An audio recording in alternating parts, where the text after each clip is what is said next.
Welcome back. All right, so going through the history of the National Hockey League, and one thing that I've had requests for, and so here it is a video on Eddie Livingstone. And when you're going through the National Hockey League's history, Eddie Livingstone's role in creating the National Hockey League is there.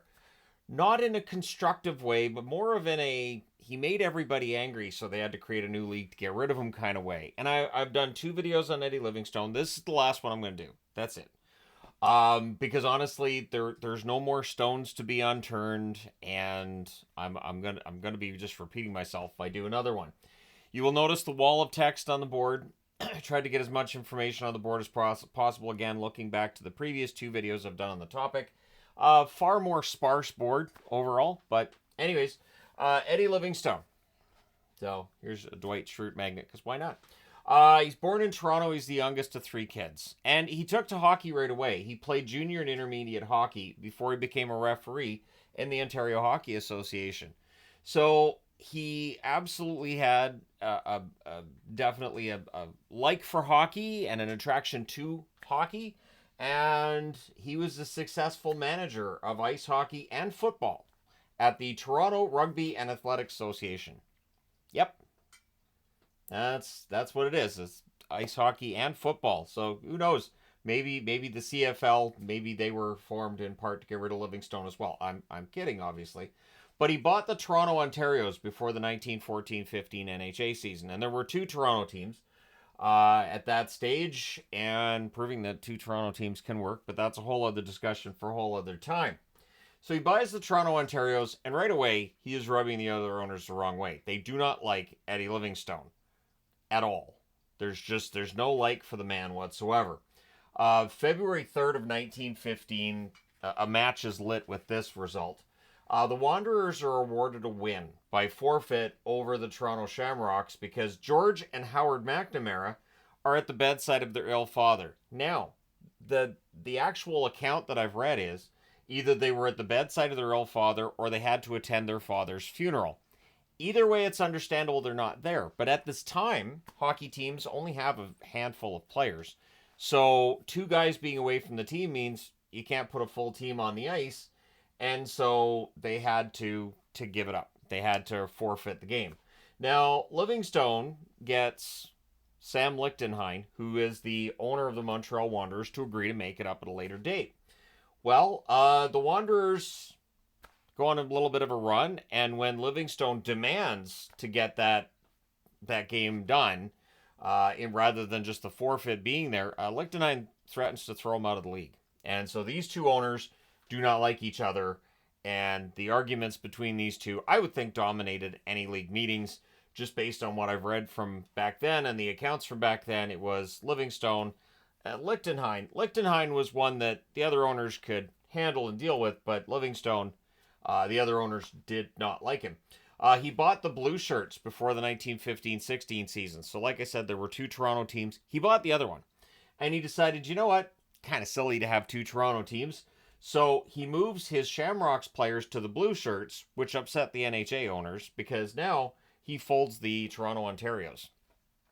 So, all right, I'm going to buy the other team, and then I'm going to shut my first team down. There you go. Move my players over. All done.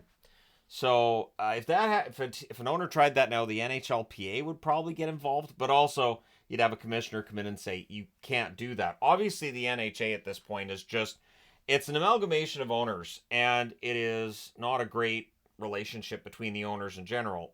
Livingstone is the one that's the definitely most hated, but these owners are seeing themselves as competing with each other. So what we see is cooperation between teams now. It wasn't a thing, but Livingstone made it a thing because they all agreed, we really don't like him. Can we agree on that? And they all went, yes. So Livingstone was also employing PWHA players. So he had players who jumped over to the Pacific League, or Pacific Western Hockey Association. And so they left the NHA, but they weren't suspended. And Livingstone knew this. So he's like, okay, I'll just bring players in. It's like, when you watch a cartoon or a movie and the ringers come in. And so that's how it was seen by the other owners.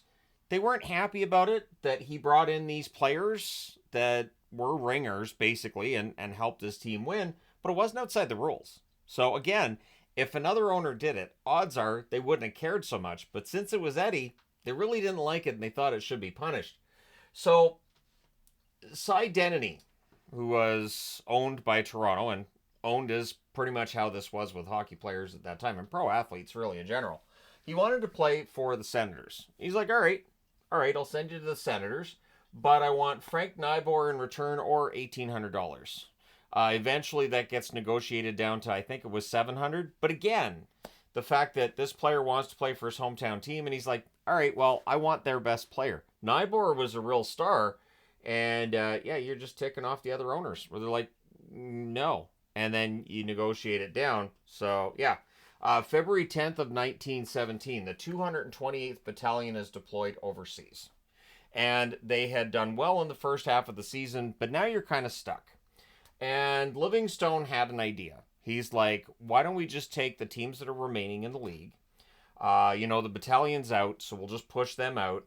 And the remaining teams will have a round robin and we'll have a playoff. And the other owners, he's not there at the meeting. He sends somebody else to pass that information along.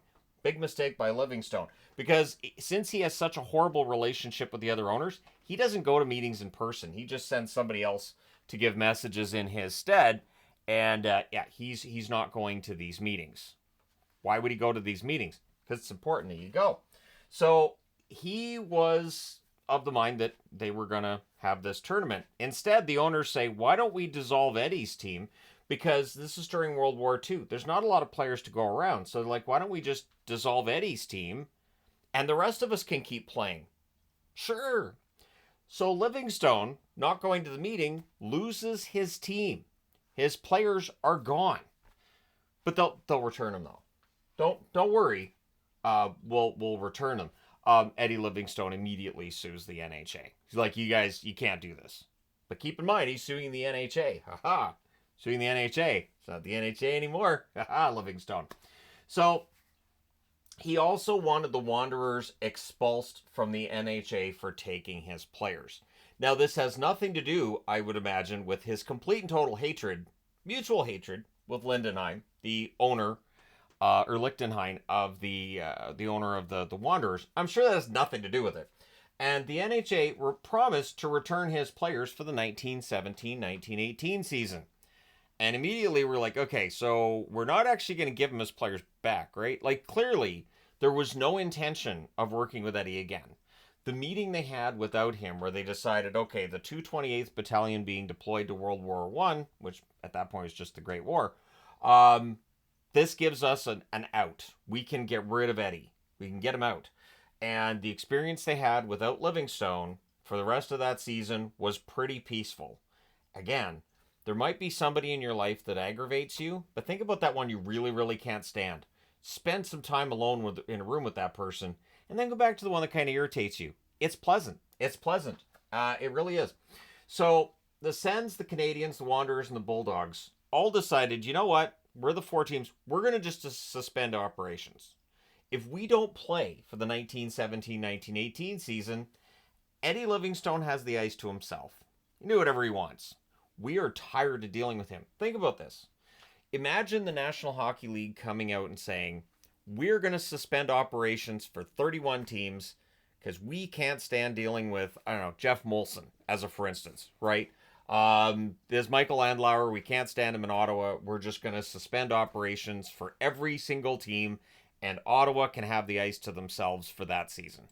So instead, the owners, minus Livingstone, they meet, and on November 26th of 1917, they officially form the National Hockey League. Livingstone's gone. That's it. We're not the NHA anymore. We're the NHL. Sure. Yep, we've got all the same names of teams that we had before. Plus, we're going to put a team in Toronto, which we're not going to give a name because what are we going to call them? The Sens owner, Tommy Gorman, who did not have a good relationship with Livingstone because he's an NHA owner, now NHL, said he was always arguing about everything. So it sounds like any meeting with Livingstone was miserable and probably by proxy, even when he's not there. My guess is whoever's there on his behalf, argumentative and dragging every single meeting to a halt. I know how that can be. When you're in a meeting, you're like, all right, this is almost done. Oh, are they arguing again? Come on. So, After Toronto won the Cup in 1918, Livingstone calls the Arena Gardens about profit he's out. Arena Gardens, which rents out the ice, agreed. They're like, all right, Livingstone, this is before the 17-18 season gets started. You will have profits from this season. Just stay away from the league. Simple, right? So instead of him getting profits, he gets nothing. He was told he'd get 50 to 60% of the profits, and the Arena Gardens are like, did we say 50? How about 0? And so they refused to pay him. He sued. It's part of over a decade of lawsuits. He sued the NHL so many times over, and there were a lot of lawsuits, a lot of litigation. Sometimes he won, and in previous videos on Livingstone, I've talked about how he won. The weird thing with Livingstone is he wasn't always wrong. He just was very unpleasant. And so owners were fine with crossing him, even when they were wrong, because they knew he's really unpleasant, and we just don't want to give him anything. The NHL was very, very much a league that did not want him to succeed after. So think about just how angry you have to be with somebody. Not just that you no longer want to associate with him at work. You no longer want that person to make an income. You no longer want that person to have anything to do with. And again, this is in your field of work. So somebody's a jerk. You work with the McDonald's. They go work at Burger King. You start going to Burger King going, you know what? He's a jerk. And you get him fired. And the NHL was able to do that. They were able to get him fired from other leagues. And we'll talk about that. So while the lawsuits are going on, Habs owner George Kennedy said, Livingstone has made us a real league, saying this of the National Hockey League. We were more or less disjointed, but now we're solid. Again, it's that idea of, well, we don't agree on much, but we don't like him. Can we all agree on that? Oh, aye. And the nays? Nobody. Just that one guy at the back of the room. Nay. From the cartoon. Yeah, it'd be somebody there on Livingstone's behalf that get kicked out. Eddie Livingstone and Percy Quinn formed the Canadian Hockey Association prior to the National Hockey League being brought in. Like, basically, he would try to create leagues.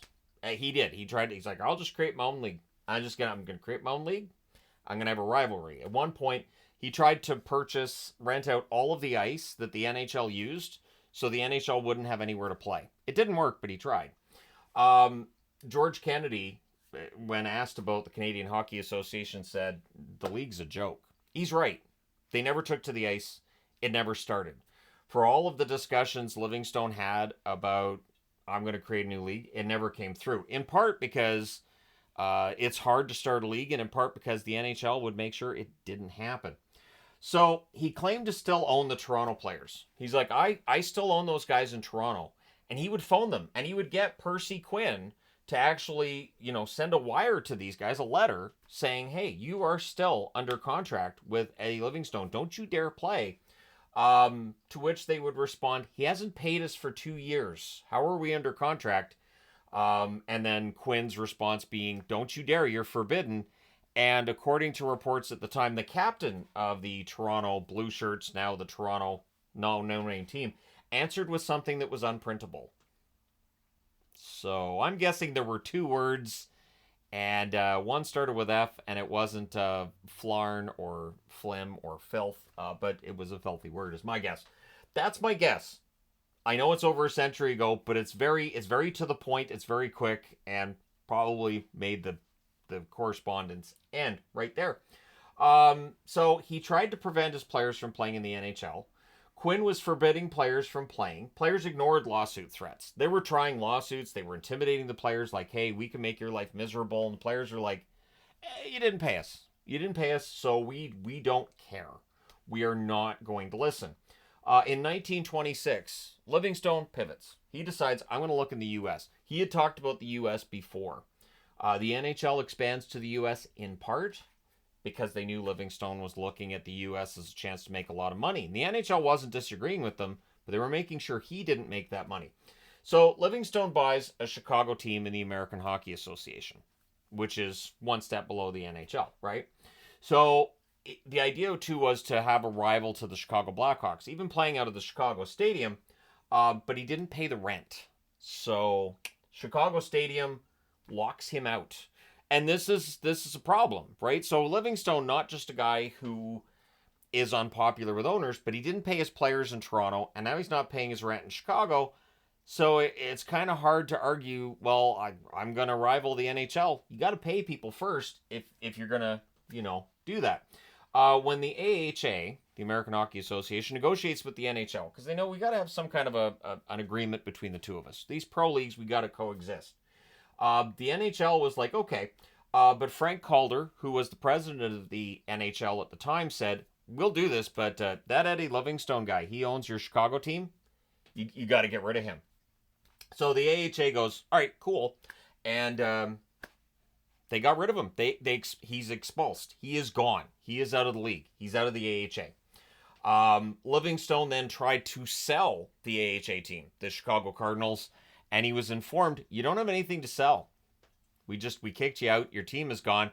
Oh, and by the way, the Chicago Blackhawks took 4 of your players. Oops.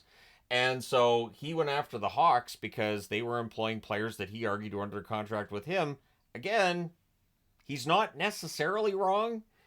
I don't know that he didn't pay the players. I didn't see anything saying he didn't pay the Chicago players, but he didn't pay his rent. So, yeah. And there you go. Also, the NHL moved the Bulldogs to Hamilton, so they go from Quebec to Hamilton, in part because Livingstone at the time was talking about putting a team in Hamilton and starting a league from there. So the NHL went, oh, Livingstone's looking at Hamilton for, okay, we'll take the Bulldogs, put them in Hamilton, call them the Tigers. That should finish that, and it worked. It worked. The Hamilton Tigers don't last that long in the NHL, but they outlasted Livingstone's ability to put a team there. At one point in an argument face-to-face, the Wanderers owner, Sam Lichtenhein, arguing with Livingstone, said, here's $3,000. I will pay you $3,000 to go away and never come back. I'm done with you. And Livingstone countered with, I'm going to pay you $5,000 to go away. Imagine being in the room and that's your league meeting. Is owners yelling at each other to go away and I will pay you to go away. If I was Lichtenhein, I would have answered with, will the check clear? And then there'd be a lot of, ooh, snap going on. That was a big thing back in the 1920s. Ooh, snap. And no, you didn't. Don't go there. And then on creating the NHL, and I saw this quote. So again, anytime that I do research for these videos and I'm going through, I've got Total Hockey, Total NHL. I've got the book on the formation of the NHL. I use the Wikipedia a little bit too. But this quote from Lichtenhein is absolute there's so much sarcasm. It's just wonderful. We didn't throw Livingstone out, he says upon the formation of the NHL. Perish the thought. Oh man. That would have been illegal and unfair. Also, it wouldn't have been sporting. He has his team and wishes him well. He then throws in, he's got a 1-team league. It's just him. But we didn't throw him out, right? We just created a new clubhouse, and we put his face on there, and we crossed it, and it's the No Homers Club. It is just absolutely fantastic that Lichtenhein is that petty.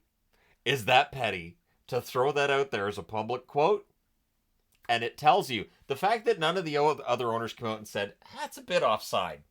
No, they agreed with him. They agree. It's just the again. We didn't throw Livingstone out. Perish the thought. That would have been illegal and unfair. Also, it wouldn't have been sporting. I wish we talked like this now. I do. I wish perish the thought became a phrase we uttered a lot, and it wouldn't have been sporting. What an absolutely fantastic phrase. That wouldn't be sporting of us now. No. We throw Livingstone out. How dare you, sir? How dare you? What we did was we formed a league which excludes him. He can do whatever he wants with what he has, which of course he didn't because they took his players, put him in the same arena he was in, kicked him out of that arena, made sure that his players had nothing to do with him and vice versa. But they didn't kick him out. February of 1926, Livingstone announces a new international professional hockey league, which never plays a game.